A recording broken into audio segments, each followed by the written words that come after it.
Tonight on the docket, a libertarian hero, a champion of the Constitution, and a stalwart of limited government.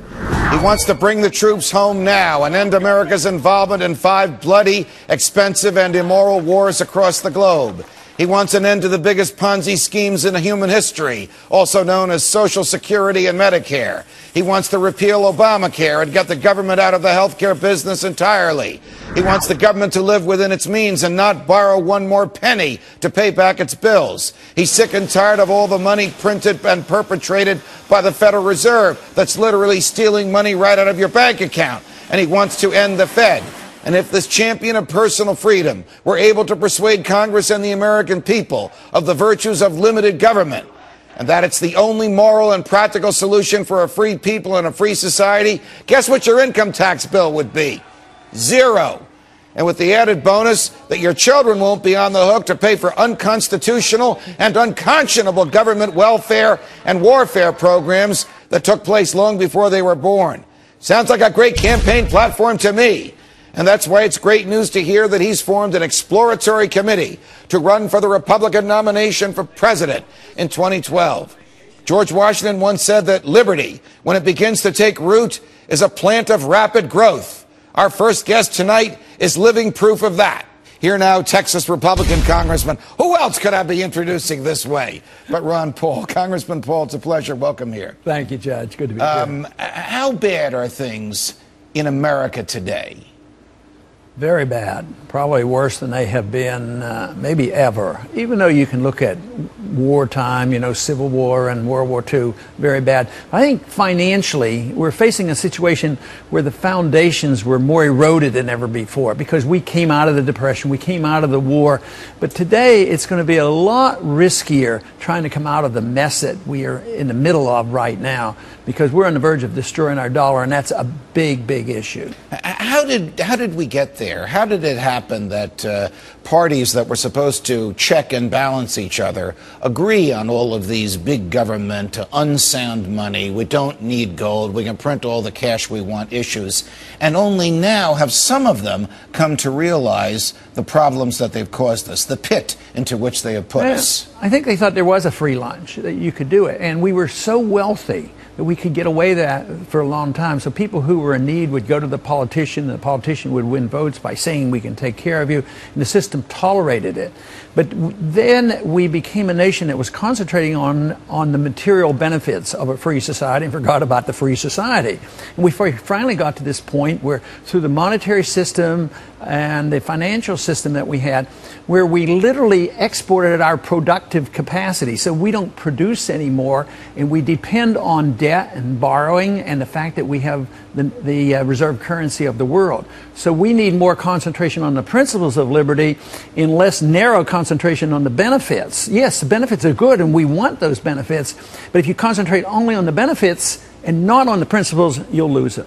Earlier today in Iowa, you announced the formation of an exploratory committee to, I guess, sort of take the pulse of the voters to see if there is enough support for you to put your hat in the ring to seek the Republican nomination for president.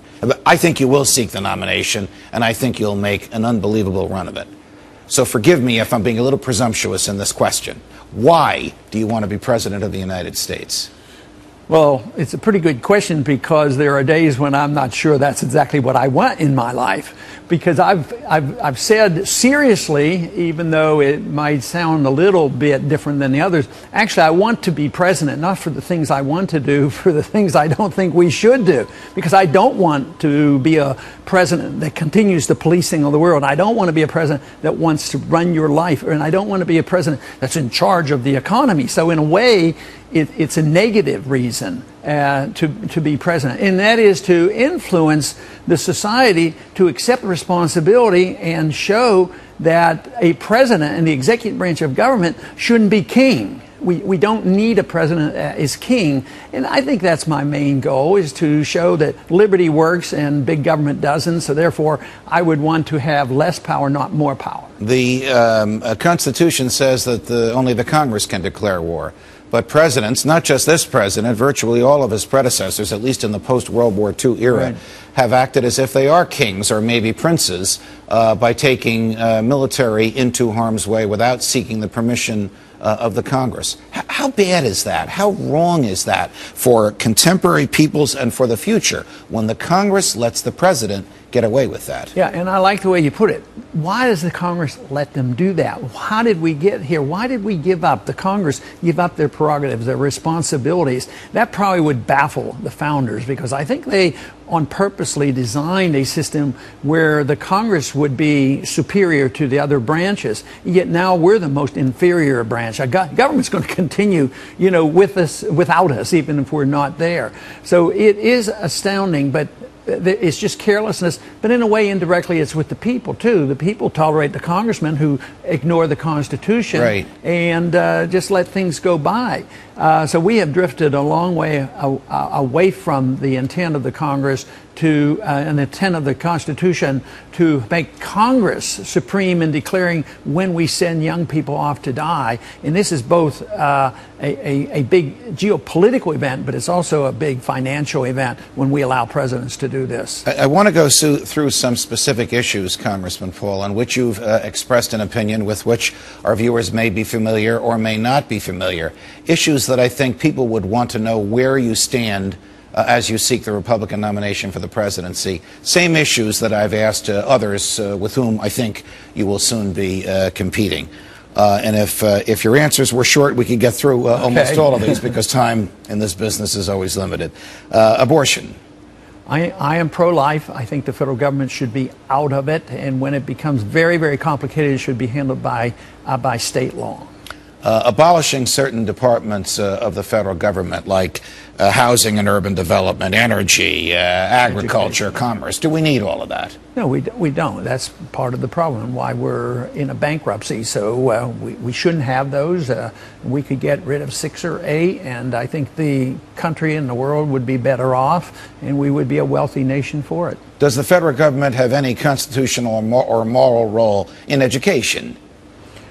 The Constitution prohibits and does not give permission to the federal government to be involved, but puts no prohibitions against local governments to be involved. And it might be a mistake even to the local level, but that's a different issue. At the federal level, the federal government should not be involved in education in any way. What is your view of the concept of America as an empire? Stated differently, do we need 900 permanent military, I almost can't say this with a straight face, permanent military installations around the world for which the taxpayers are paying and on which American personnel are physically present? Yeah, I've been told we need that to protect our interests. Right. We have a lot of interest on. No, we don't need any of those.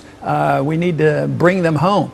But people, the follow-up accusation is always, oh, you're an isolationist. No, not if you believe in free trade and generous free travel and these sorts of things, that you are not an isolationist because you want to bring the troops home. How would free trade enhance our relations with other countries as opposed to what President Bush used to call nation building?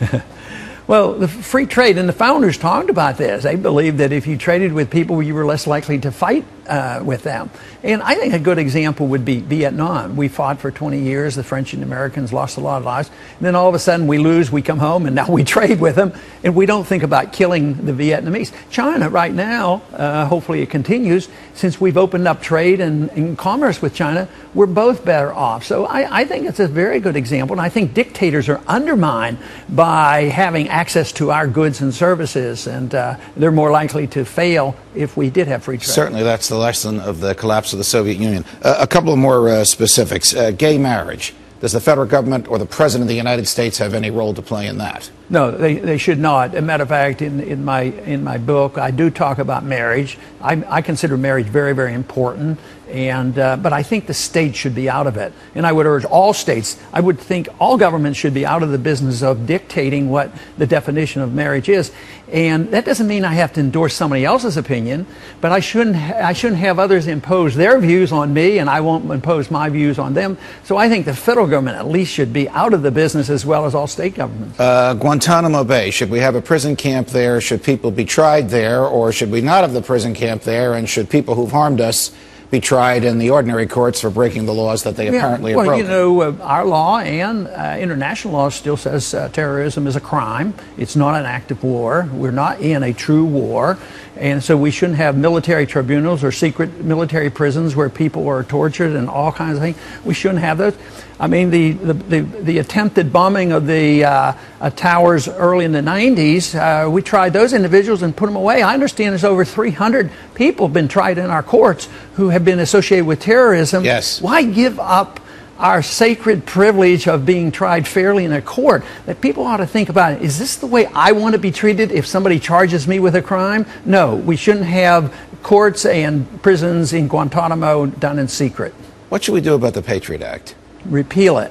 Get rid of the Patriot Act. It undermines and destroys the Fourth Amendment. Afghanistan, Pakistan, Iraq, now Libya.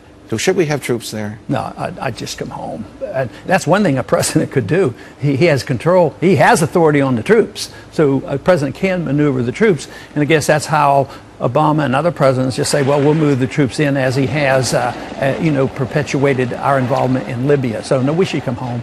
The right of the people to keep and bear arms shall not be infringed. That's right in the Constitution. But so many local and state governments and even the federal government have done everything they can to interfere with that. Where do you stand on the rights of competent adults to keep and bear arms? You know, in one way, all we should have needed would be a right to own property. And a gun or a knife is property, and you should be able to own it. I don't think for a minute the founders ever thought that if you went across a state line, you had to take your shotgun out of your horse and buggy when you're out of your wagon. No, I think they thought it was very, very important, and they had a special reason for you to be armed, and it wasn't for shooting rabbits. And therefore, I think the Second Amendment protects everybody's right, as long as they're not causing a crime with it, to own a rifle. I'd like to see more gun control on the federal agents. There's 100,000 of them carry guns, enforcing government regulations on us. That's where I think there's an abuse of guns. Congressman Paul, it's a pleasure. Good luck with this venture that you begin today. And thank